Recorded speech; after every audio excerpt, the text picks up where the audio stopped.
anak, Cardi B membocorkan semua rahasia. Jadi, dia baru-baru ini duduk bersama Kelly Rowland. Dan Cardi B tidak menyembunyikan apapun. Jadi, dia mengungkap bagaimana office di luar sana mengirim pesan kepada wanita sambil berbaring di tempat tidur bersamanya. Dan jika itu belum cukup, dia bahkan mengakui bahwa beberapa wanita yang sama yang dia dukung di industri itu berbalik dan tidur dengannya di belakangnya. Shower tears. Dan shower tears sudah lama sekali kulakukan. Seperti yang kulakukan sekitar tahun 2022.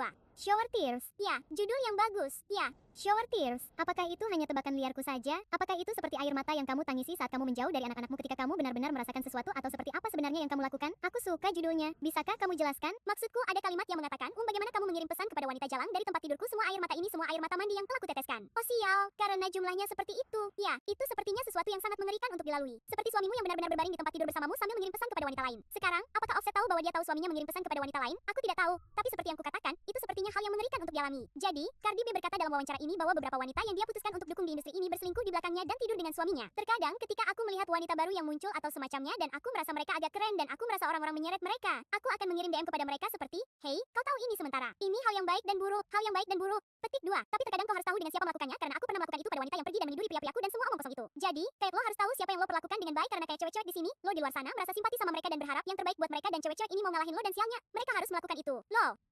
Sekarang, beberapa orang merasa kalau orang yang dibicarakan Cardi B ini adalah Sweety karena kalian tahu ada rumor yang beredar kalau Sweety di luar sana nge-offset. Dan sepertinya Kuo bahkan membenarkan kalau itu dia karena dia bilang kalau pacarnya anjing gue, dia juga berantakan. Intinya, dia juga bilang kalau dia mau ikut geng, dia pasti udah ngerestuinya. Jadi, pokoknya, Sweety juga pernah diwawancara dan dia bilang kalau dia merasa kalau keistimewaan yang cantik adalah alasan kenapa dia nggak seksi lagi. Saya akan mengatakan itu, tetapi beberapa orang berkata tidak. Itu hanya karma Anda karena tidur dengan pria yang sudah menikah. Industri telah mencoba untuk mengabaikan Anda. Sejak saya mulai membicarakannya, kawan, karena menurut saya, orang-orang melihat Anda dengan jujur. Orang-orang melihat Anda cantik, Anda mendapatkan banyak tas, Anda mendengarkan gadis itu. Benar, saya rasa mereka tidak mengerti berapa banyak pintu, berapa banyak penolakan, berapa banyak kali orang mengabaikan Anda. Saya melihatnya di TikTok, mereka seperti berbicara tentang hak istimewa yang cantik. Tetapi mereka tidak berbicara tentang hukuman yang cantik. Sudah berkali-kali saya diabaikan dan saya tahu itu di balik permusuhan. Saya tahu itu karena agenda tersembunyi, tetapi itu membuat saya bekerja lebih keras. Tetapi ini telah terjadi sepanjang hidup saya. Jadi, yang saya hadapi di industri ini hanyalah wajah yang berbeda, kasus yang sama. Tapi, maksud saya, mari kita hadapi kenyataan. Banyak orang mengatakan hal yang sama bahwa sayang, dia terlihat cantik, tetapi dia tidak bisa rap. Dia tidak memiliki bar dan dia tidak memiliki keterampilan pertunjukan yang baik. Dan beberapa orang, seperti yang saya katakan, mereka mengatakan bahwa itu mungkin karmanya karena tidur dengan pria yang sudah beristri. Tapi, teman-teman, beritahu saya pendapat dan pemikiran kalian tentang itu. Beralih ke topik berikutnya. Jadi, Cara Ray baru-baru ini duduk bersama Justin Leboy dan dia berbicara tentang bagaimana dia menyesal telah mengungkapkan di media sosial bahwa dia diselingkuhi oleh Trippie Redd saat dia hamil. Kamu tahu kamu diselingkuhi.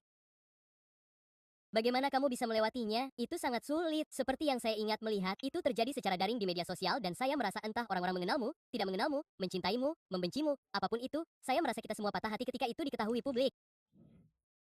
Sejujurnya saya berharap saya tidak mengumumkannya ke publik karena itu menciptakan lebih banyak masalah dalam hidup saya secara pribadi, terutama dengan ayah dari anak saya. Bukan.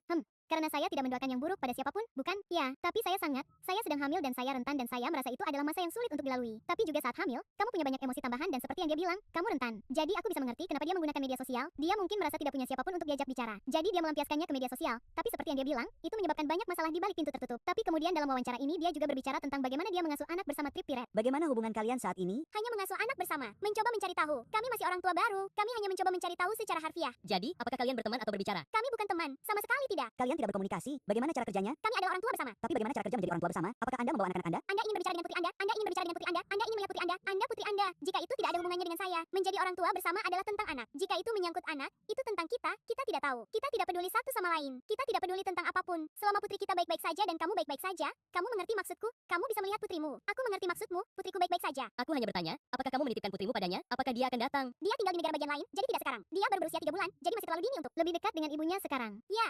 Tetapi kami akan berusaha saat dia bertambah besar, bagaimana kami akan melakukannya. Ya, dan aku ingin dia pergi dengan ayahnya. Aku bukan tipe orang yang akan berkata, oh, tidak. Ya, aku senang mendengar bahwa mereka mengasuh anak bersama dan semuanya baik-baik saja. Tetapi aku ingin tahu pendapat dan pemikiran kalian tentang topik ini di kolom komentar di bawah. Pastikan kalian like, share, subscribe, tekan lonceng notifikasi, dan saya akan berbicara dengan kalian di video berikutnya. Siapapun yang punya ide untuk mempertemukan Cardi B dan Kelly Rowland dalam sebuah wawancara. Terima kasih telah menyelaraskan merek saya karena jika kalian tahu, itulah merek saya. Menonton wawancara itu sangat menghibur. Pertama, Cardi benar-benar lucu. Melihat Kelly Rowland bereaksi terhadap hal-hal yang keluar dari mulut Card adalah hal yang luar biasa. Seperti wawancara itu benar-benar memberikan perspektif perbedaan antara, dan ini bukan penghinaan, perbedaan antara seseorang yang terlatih media klasik versus seseorang yang terlatih media Instagram. Seperti ketika Kelly Rowland ingin mengumpat, dia akan berkata, maafkan bahasa Prancis saya atau tutup saja kata itu. Namun Cardi, di sisi lain, mengucapkan kata-kata umpatan. Dan menurut saya itu adalah keseimbangan yang sangat bagus untuk wawancara itu. Selain sangat menghibur, wawancara itu juga sangat berwawasan. Nah, untuk mengetahui hal itu, pertama-tama, mereka sebenarnya dekat dekat di luar. Seperti mereka duduk di wawancara ini pada satu titik ketika Cardi mengatakan bagaimana dia berada di titik terendahnya. Dia depresi dan Kelly mencondongkan tubuh seperti saudara perempuan yang sangat mendukung dan berkata, "Ya, kenapa kamu tidak menelponku?" Itu sangat mirip dengan video klip gadis itu. Tahu, saya akan mengatakan ini adalah Cardi yang paling rentan yang pernah saya lihat dalam sebuah wawancara. Seperti dia benar-benar memberi kita wawasan tentang apa yang sedang dialami pikirannya selama 7 tahun terakhir. Seperti saya tahu bahwa dia sedang mengalaminya, tetapi untuk benar-benar mendengarnya berbicara tentang hal itu dan melihat emosi di wajahnya membuatnya menjadi nyata. Cardi juga mendapat kesempatan untuk mengajukan beberapa pertanyaan kepada Kelly. Salah satu pertanyaan yang saya suka darinya adalah, bagaimana kalian bisa tetap begitu pribadi? Bagaimana kalian bisa menjaga kehidupan pribadi kalian dari internet? Petik 2. Dan Kelly menjawab pertanyaan itu dengan mengatakan dia muncul di waktu yang berbeda. Seperti ketika dia keluar. Ketika dia muncul di industri ini, tidak ada media sosial. Jadi, lebih mudah baginya untuk merahasiakan kehidupan pribadinya tanpa harus membuat semua orang ikut campur. Di sisi lain, Cardi tumbuh di era media sosial. Dia menjadi terkenal karena media sosial. Namun, saat Anda tumbuh di era itu, orang-orang otomatis berasumsi bahwa mereka memiliki akses ke kehidupan Anda karena begitulah cara mereka bertemu dengan Anda. Secara keseluruhan, itu adalah percakapan yang sangat bagus. Tidak terasa seperti Kelly sedang mewawancarainya. Rasanya seperti percakapan antara teman-teman sekamar. Itu menunjukkan hubungan yang mereka miliki satu sama lain sehingga tidak terasa seperti wawancara sungguhan.